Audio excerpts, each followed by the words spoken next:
I rejoice greatly in the Lord that at last you have renewed your concern for me. Indeed, you have been concerned, but you had no opportunity to show it. I am not saying this because I am in need, for I have learned to be content whatever the circumstances. I know what it is to be in need, and I know what it is to have plenty. I have learned the secret of being content in any and every situation, whether well-fed or hungry, whether living in plenty or in want. I can do everything through him who gives me strength. Yet it was good of you to share in my troubles. Moreover, as you Philippians know, in the early days of your acquaintance with the gospel, when I set out for Macedonia, not one church shared with me in the matter of giving and receiving except you only. For even when I was in Thessalonica, you sent me aid again and again when I was in need. Not that I am looking for a gift, but I am looking for what may be credited to your account. I have received full payment and even more. I am amply supplied now that I have received from Epaphroditus the gifts you sent. They are a fragrant offering, an acceptable sacrifice pleasing to God. And my God will meet all your needs according to his glorious riches in Christ Jesus. Well, we're wrapping up our series out of the book of Philippians on I Choose Peace. And as we do this, I just vividly remember where I was in 2008. And you remember the housing industry caved in the economy. In one 24-hour period, all that I've saved for decades for retirement went exactly in half. The next day, I met with a businessman in Atlanta who'd become a friend, and he was distraught, and we were talking, and he worked for the Lehman Brothers. And I said, boy, I really got hit. How are you doing? And I mean, that's what I got. I said, well, how much did you lose? Everything. Lehman Brothers went out of business. I worked there, my investments, my retirement. I've got zero. 24 hours earlier, most people would have said, this guy's got it made. But our finances are really uncertain. The Bible warns us about that. Money's a very powerful thing, and all it takes is a few pokes here and there that gets our stomach in knots, and then we start to respond in ways that are the opposite of how God wants us to. And yet in our humanness, there's probably not a single person in the room that when you start thinking about what if and what about and, I mean, the Dow dropped, what was it, 1175? In one day, we added another $1 trillion to our debt. I mean, that feels pretty stable, doesn't it? So here's the question. How do you choose? I use that word carefully. How do you choose peace in times of financial uncertainty? If you open your notes, at the very top, it says introduction. And I want you to put a circle around it because it's a fact. And it's a fact I really want you to get. Financial uncertainty either builds your fears or your faith. Okay, I'm going to say that again. Financial uncertainty, and by the way, you may not feel like it is, but it's always financial uncertainty, right? It either builds your fears or your faith. On the left side, if you go down the fear trail, it creates a scarcity mentality. You know, just it's unconscious as there's not enough, I won't have enough, what about this, what about that? And then an attitude goes to, you know, I gotta watch out for me. I mean, you know, I wanna be generous, I wanna be kind, but. And then that leads us to money is my security.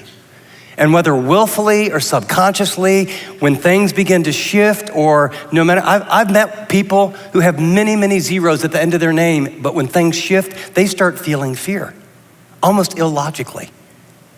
By contrast, when you respond to the uncertainty with faith, it creates an abundance mentality. It's like we have a Father that has unlimited resources, that is all-knowing, that is all-powerful, that sits upon the throne of God, who's made a commitment to you and to me, who died in your place, who rose from the dead and says, I'll take care of you.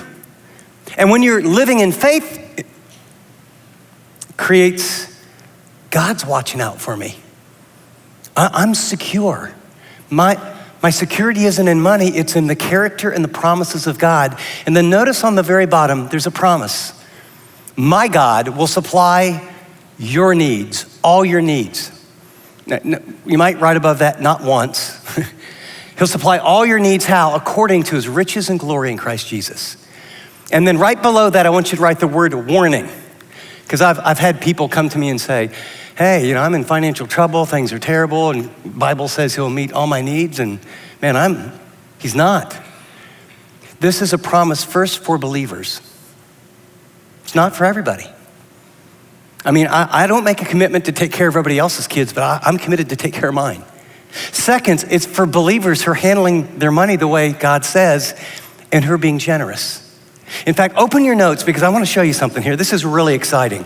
The Apostle Paul is actually going to say to a group of people that are in a very similar, volatile, uncertain world who've been giving generously to him. Remember last week we learned that you can be content with a little or a lot, but it's a skill to be learned from what Eddie taught.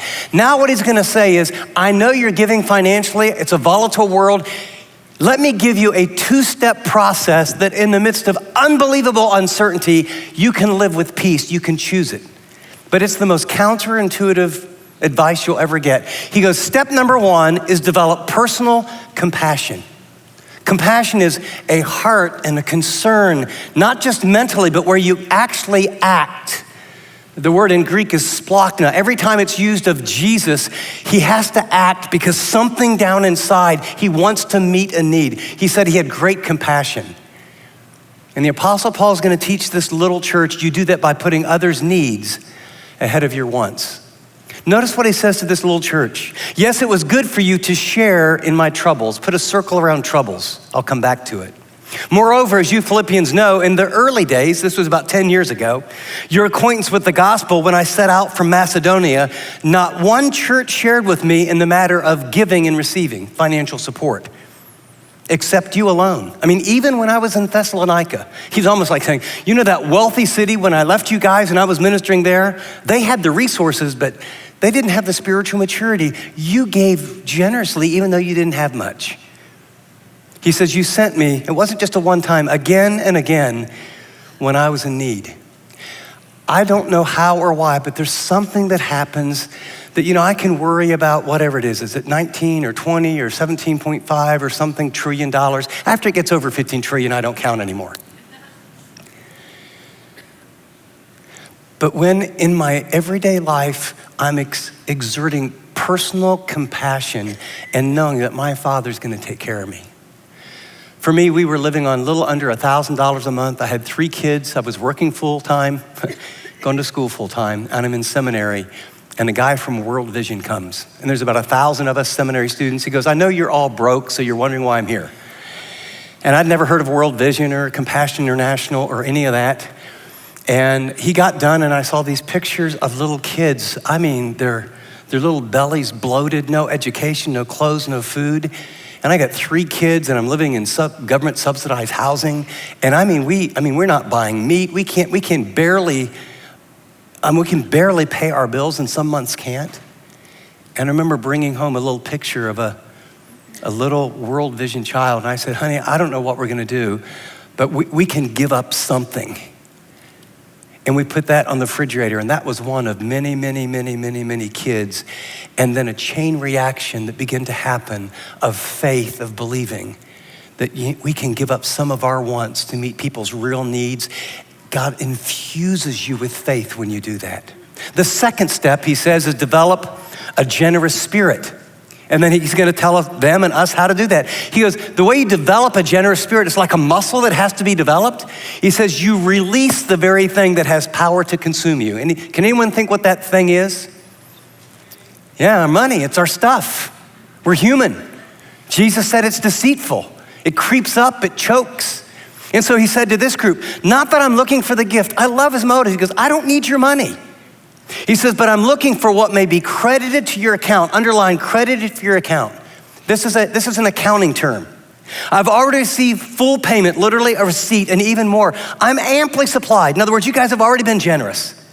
Now that I've received from Epaphroditus the gifts that you sent. And then here, get this is so important. They've been, they don't have much, but they're giving financial support to a guy in prison who's led them to Christ. And he feels like life is really hard in prison. So he starts writing letters under the inspiration of the Holy Spirit. Their tiny bit of money becomes 13 books of the New Testament to all the rest of us and change the world. Because when we give from a generous spirit, every financial decision becomes a spiritual decision. And look at that last line. It becomes a fragrant aroma, an offering, a sacrifice pleasing to God. And then here's the promise. For people who are exercising a heart of compassion and they're cultivating a generous spirit, here's the promise. You don't have to worry about the Dow, the job market. My God will supply all your needs according to his riches and his glory in Christ Jesus. Now, as we wrap this up at this time, normally I would spend a little bit more time in the text, but I would probably tell you 2 or 3 inspiring stories, and then I would give you some very practical ways to cultivate personal compassion and generosity, but I'm not gonna do that. I met a friend a number of years ago. I didn't know that well, and then I came across a little book that was filled with stories called I Like Giving. It was the most winsome thing I'd ever read, and it wasn't about necessarily giving money. It was about times and thoughts and influence and ways that I'd never thought. And I thought to myself, we reconnected. When I get to this passage, rather than me, I'm gonna ask Brad Formsma to come on right up. And I want you to hear, it's one of the most amazing stories of him and then multiplication. Okay. So, thank you, brother. Thank you, brother. Thank you for being here. All right, would you say with me, I like giving? I like giving. All right, now turn to your neighbor and say, and so do you. Okay, well, we're gonna have some fun this morning. Look, if you're anything like me, you know, you're thinking, okay, the out-of-town giving guy's here. Buckle up, Buttercup. He's gonna ask me for money. I'm not gonna ask you for money. I've been studying generosity nearly 15 years. And so 3 of the things that I've learned I want to share with you this morning about how it's changed me, how it's changed my family, and how it's impacted many, many others. If we go back, it's 1979. I'm the oldest of 5. Mom had just had twins. One of my newly acquired skills was diaper changing, not one that I was really looking for. And so I started to devise a plan to escape. And it came in the form of me tagging along with my grandpa, who had a large commercial baking company, but then he had a small test kitchen next to his office. And so on Saturday mornings, we would go and he'd make 16 loaves of bread. Now, what I didn't realize is that grandpa had his antenna working all week long. He was listening and looking for people that he could bring a fresh loaf of bread, and sometimes a monetary gift, sometimes a kind word. And he'd get down there and squeeze that fresh loaf of bread to him and say, smell that, it's so good for you. And Gramps didn't get the memo on white bread, not maybe so good for us, but it was the spirit of generosity, right? And that Grandpa modeled the generous life to me.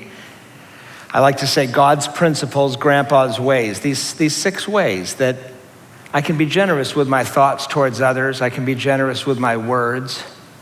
I can be generous with my stuff and the way that I share it. I can be generous with money. And Grandpa was always good to take a little more time there. He would say, Bradley, giving is good and God often brings it back so you can do it again. You shouldn't forget this.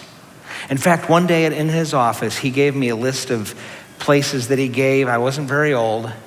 I don't remember the amount. I'd pay real money for that page today because I learned where his heart was. Where your treasure is, your heart is. But he just started to model this. Then he would say you can be generous with your influence and you can be generous with the way that you give your time.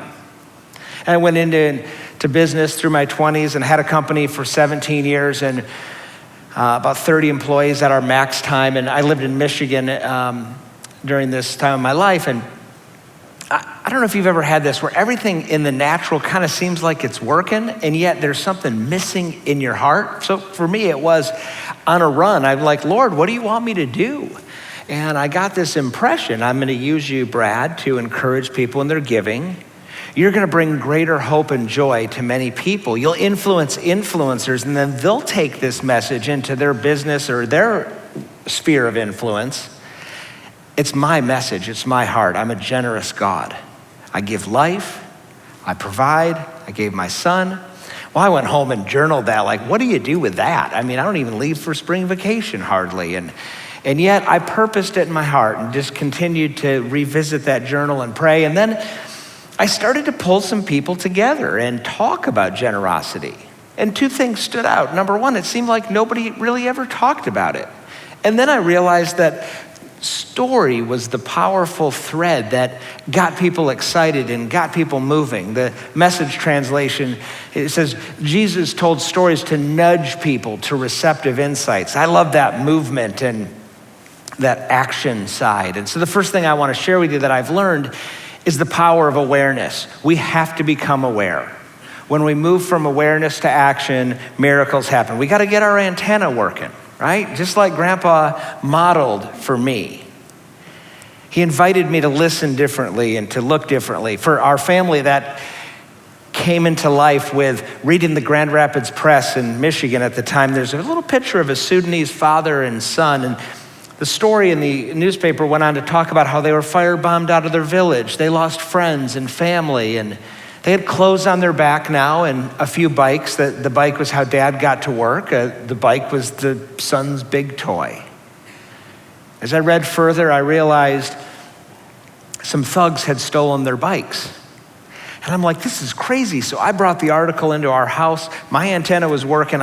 We had a 10-7 and 2-year-old at the time. I read it. And I said, what should we do? And my oldest son walked right into it. He said, we got to go get them bikes. And I'm like, you're right. Now, a little footnote, for me, I'm the activator idea guy. My wife's the planner. So I married somebody opposite. Maybe some of you have done this too. And so if you get in, when you get into these giving conspiracies, bring the kids in on it. It softens the future conversations about the disruption it can sometimes cause. But we got in the van and we went to the bike store and loaded them in the back, and we're going down the road a couple miles, and she's like, hey, idea guy, do you have their address? No, they didn't put it in the newspaper. Of course they didn't put it in the newspaper. And so we called the church and eventually found the general area where they live. Now, 4 hours.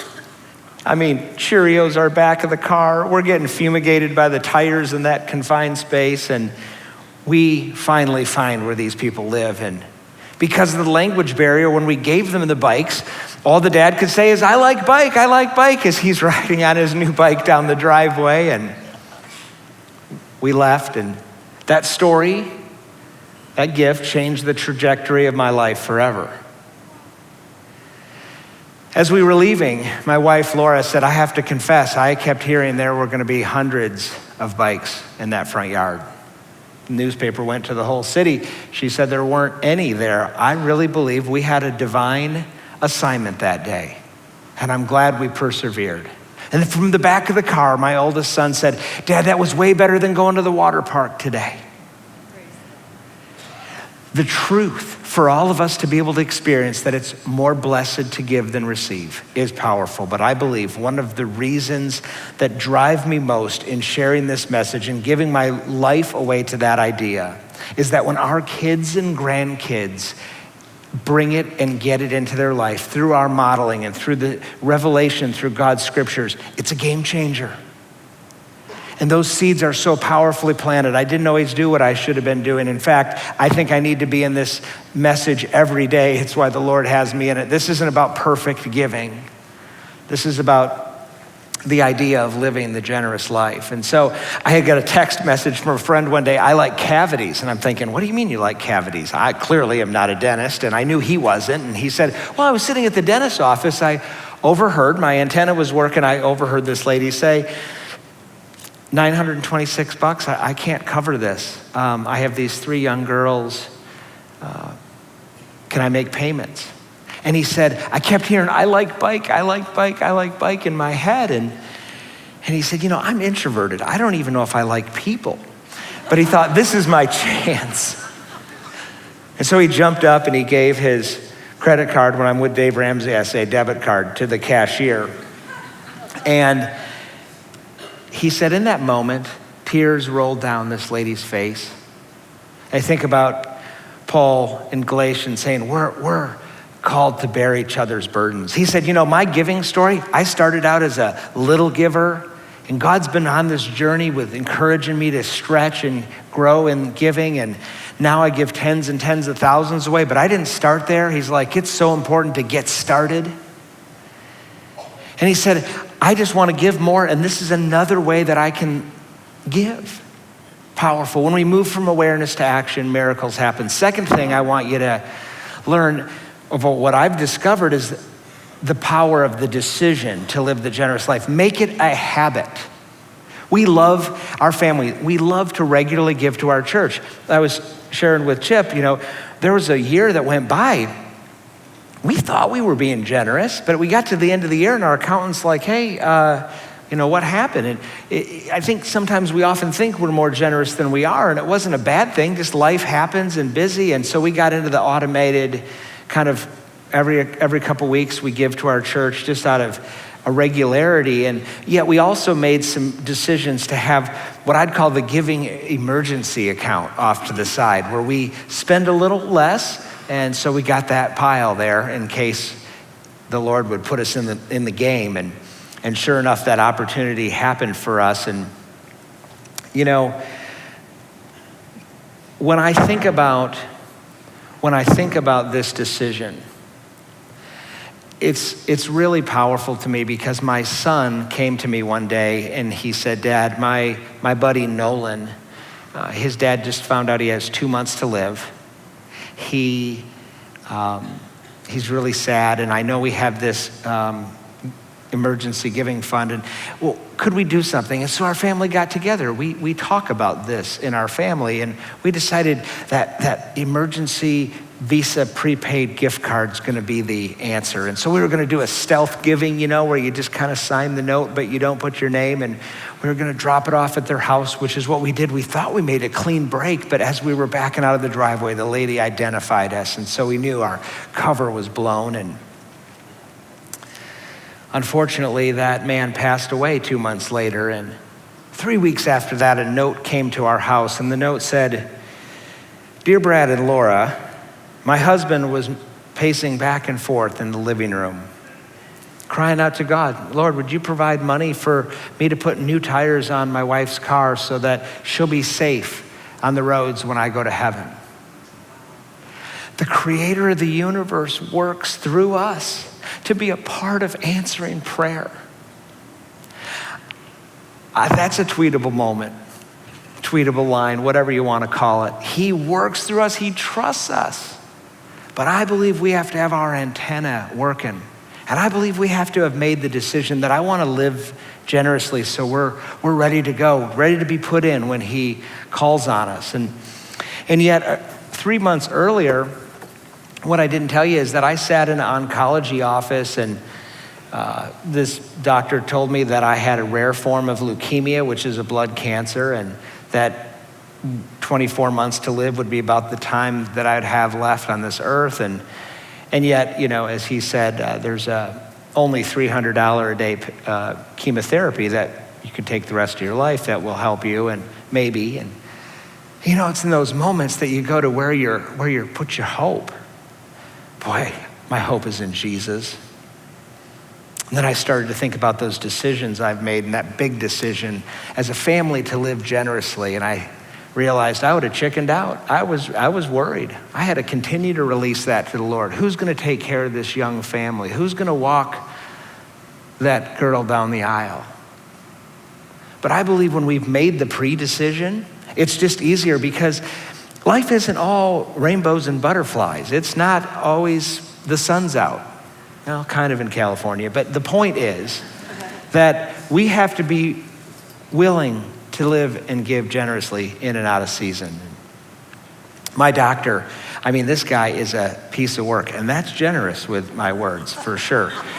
And one day we were going over my results, and he said, Brad, I don't see any trace of this disease. And I said, Doc, I think we're dealing with a miracle.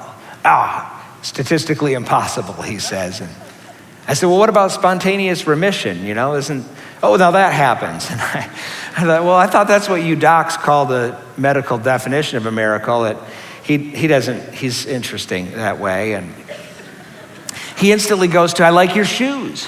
And so I'm thinking, okay, miracles to shoes. And then he goes to the detail, like I like the buckle on the top. And then he goes to, I like the stitching. And it's kind of getting a little uncomfortable. So I said, well, what are yours, like size 10?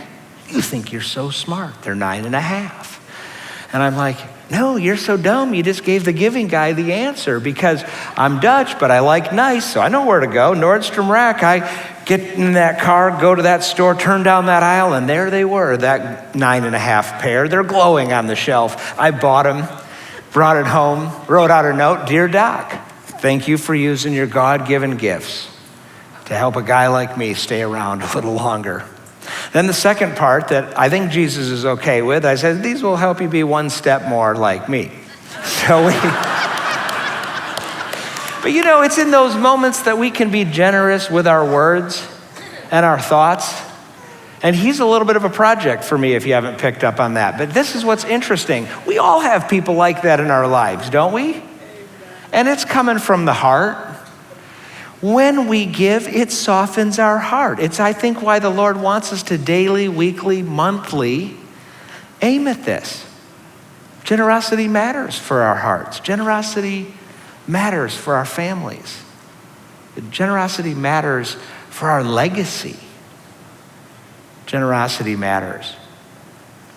Third thing I've learned, I want to share with you is impact. We never know the result of one story.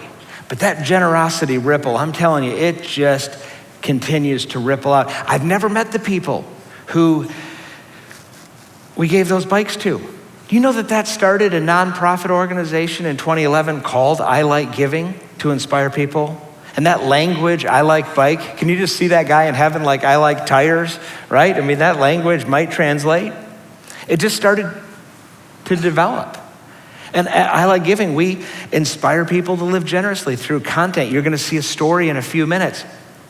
It's powerful. They've been viewed over 50 million times in business and organizations. It's more than I could ever imagine, but it's the ripple of one family and 2 stolen bikes and action.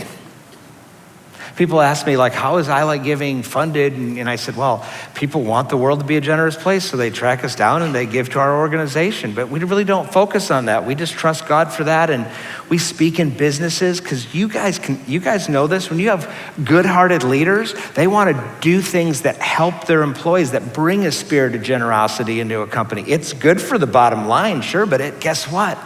Some of these people, as business owners, have found out when it affects the hearts of their employees, they bring it home. And that's my favorite secret, because then they're talking to Johnny and Susie about this content that they can watch, and it gets in the whole family ecosystem. Well, as we got busier and busier with I Like Giving, one of the things that happened was I ran into a hairdresser, and she was telling me about a widow that had a need.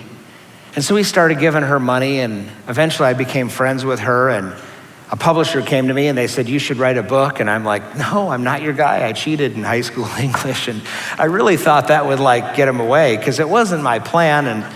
But we did. We put the book together, and 44 short stories about giving from young to old and not always to do with money. And Evelyn was this lady, and I went right to her because at the time she was 97, and I wanted her story in the book. So just want to read you 2 sentences from her story. She says, tears ran down my cheeks, and I felt deeply grateful. And at that moment, I knew what I needed to do. You see, money is like a river. It's meant to keep on moving. And I have a new friend, Fred. I'm going to give this to you. Thanks, Fred.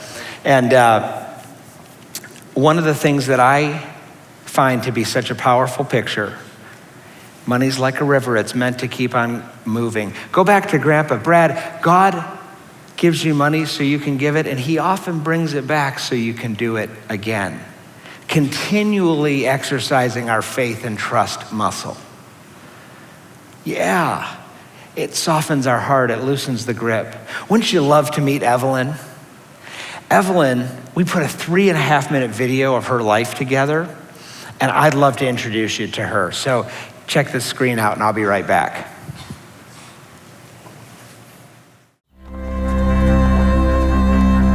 How old are you? 97. I'll be 98 in October.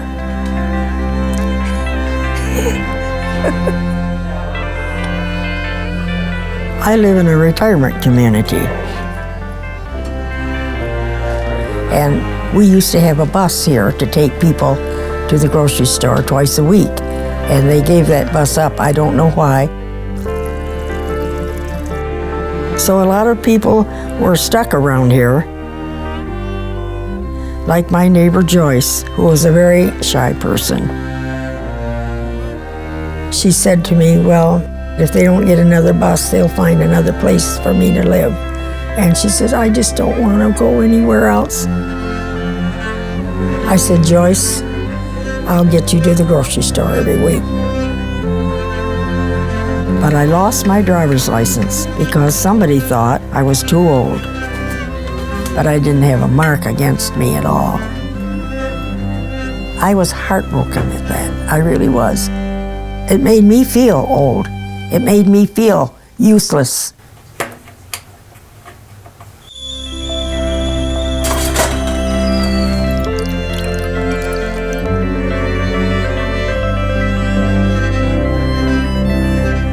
I am a good driver. I really am. I'm not fearful when I drive, but I'm very careful. You're a hot rodder? No. You drag race a lot? Well, I drive 65, but I obey the rules, so I went to get it back.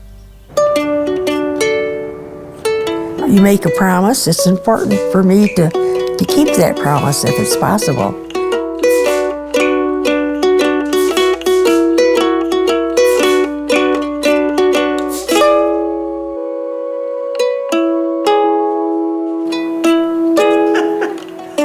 And I passed it.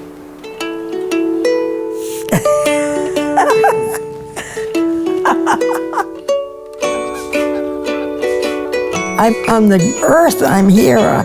If I can contribute, I should. Shouldn't we all? And not just think of ourselves. It's supposed to get real cold. Like I say, I don't have money to give, but I can give myself and my time. A lot of people in the world who don't have anybody who cares about them. So that's the way I felt.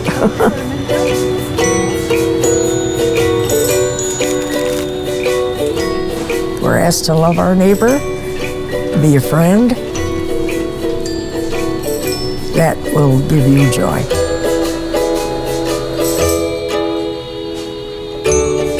I mean, I don't do this so you think I'm great.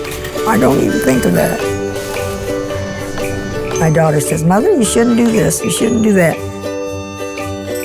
I'll say, well, okay. And like I say, I do what I please. I wouldn't do anything dangerous, but, you know.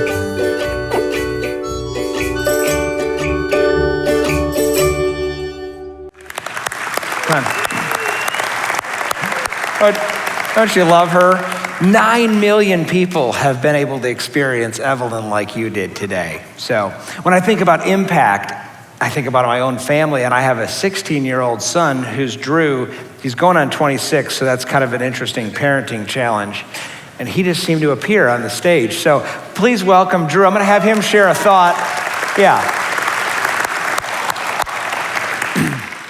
Yes, I am 16. I know the blazer gives me a couple years. But today I want to share with you how it's impacted me and how being around the generosity conversation has impacted my friends and the people around me. I can remember back to one of my first giving experiences. I was in line with my friends and we were getting some ice cream. And I overheard this kid who didn't have enough, and I stepped in and paid for his ice cream.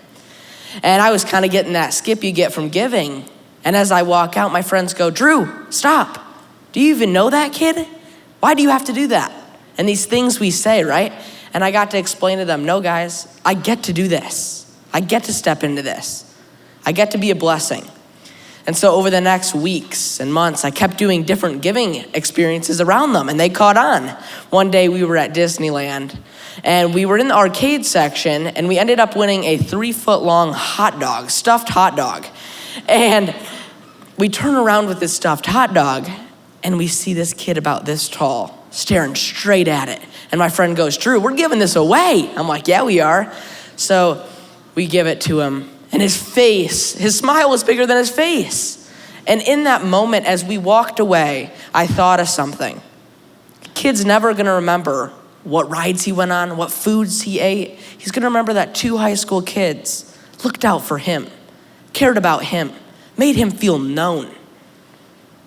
People often ask me, Drew, how do I bring this into my family, my work environment, my friendships? So I came up with an acronym, MEE, M-E-E, model, then encourage, lastly engage. Let's take it back. Model. When you model generosity to your kids, they'll follow. I followed in my dad's footsteps and my parents' footsteps, and he followed his grandpa's teaching. Those seeds will be planted forever. You might not see an immediate change, but they'll be there. The next is encourage. Encourage your kids to give, but don't force it. When generosity is forced, things get gross. Don't do that. Then last is engage. Do it together. Share your stories around the dinner table. You can talk about it. I had a kid come up to me, he goes, Drew, I don't even know what generosity means. And that kind of took me out of my place because I've grown up in a culture and a family that we live generously, but a lot of people don't even know what it means. The last story I want to share with you today, we were at this restaurant as a family. We're sitting around the dinner table, and I see something weird out of the corner of my eye. So I look again, and I see this kid on his phone, and the grandpa is just staring off. And I said to my family, hey, I've seen too much of this. I got to do something. And as we're sitting around, as we leave, I made a little pit stop by his table. Said to the kid, hey, is that your grandpa? Yeah, it's my grandpa. I said, I bet your grandpa's got some great stories from his life. I bet he's a wise man. Wouldn't you want to hear some? Yeah. I said, you're going to have to put that phone away. I don't care how great at multitasking you are. That phone was in his pocket so quick. As I walked out, the grandpa gave me the best wink I've ever seen. And I looked back through the window and saw them talking. My one decision to give one question could have changed their relationship forever. We all can ask and give one question, but I stepped into it. And because giving was on my mind, that happened. We need to make it a mindset change. We all make thousands of decisions in a day, choices. What if we made one decision to live a different way, to live generously in all we do? I would challenge you, maybe read a story out of the I Like Giving book for the next 30 days. And I'll be out back. Sometimes I like to sign my dad's book. Now, giving is something you don't only have to do giving on Christmas morning, not only on Thanksgiving or Giving Tuesday, but you can do this every day. Let's make this a lifestyle, and it starts here, today, right now. You inspire others, and it starts with your story and you inspiring your family. Thank you. Great job, Drew.